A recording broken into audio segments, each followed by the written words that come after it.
عورت، تلوار، فقیر اور گھوڑا چاروں کسی کے دوست نہیں۔ لین دین میں دھوکہ دوسروں کو نہیں، خود تمہیں نقصان پہنچاتا ہے۔ اس راستے پر چلو جو بندے کو خالق سے ملا دیتا ہے۔ فقیر کا دوسرا نام اطاعت ہے، اس سے برکت بڑھتی ہے۔ جو قومیں اپنی بیٹیوں کو قتل کرتی ہیں وہ کبھی فلاح نہیں پاتی۔ جس طرح بادلوں کی چھاؤں آنی جانی ہے، بالکل اسی طرح انسان کی زندگی ہے۔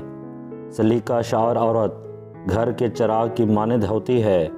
اچھے کام کیا کرو، اس سے دل خوش ہوتا ہے۔ جس کے کام رب سنوارتا ہے، بندہ اس کے کام کیسے بگاڑ سکتا ہے؟ بڑے سے بڑا اور چھوٹے سے چھوٹا، ہم سب مملکت کے ملازم اور خدمتگار ہیں۔ کردار، اخلاق، استقلال اور جرأت پر انسانی زندگی کی ساری عمارت کھڑی ہے۔ ہمیں کبھی بھی تہذیب اور شرافت کو ہاتھ سے نہیں چھوڑنا چاہیے۔ جب تک کاریگروں کی پوری ہمدردی اور اشتراک عمل نہ ہو، مشین بھی صحیح کام نہیں کرتی۔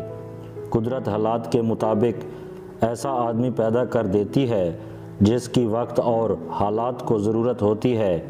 اے نوجوانوں، خدمت، ہمت اور برداشت کے سچے جذبے کا اظہار کرو اور ایسی شریفانہ اور بلند مثالیں قائم کرو کہ آپ کے ہم عنصر اور آنے والی نسلیں آپ کی پیروی کریں۔ اگر کوئی شاندار کارنامہ سر انجام دینا چاہتے ہو تو ملک کے قومی زندگی میں اپنا صحیح مقام حاصل کرنے کے لیے خدمت، تکلیف اور قربانی دینا سیکھو۔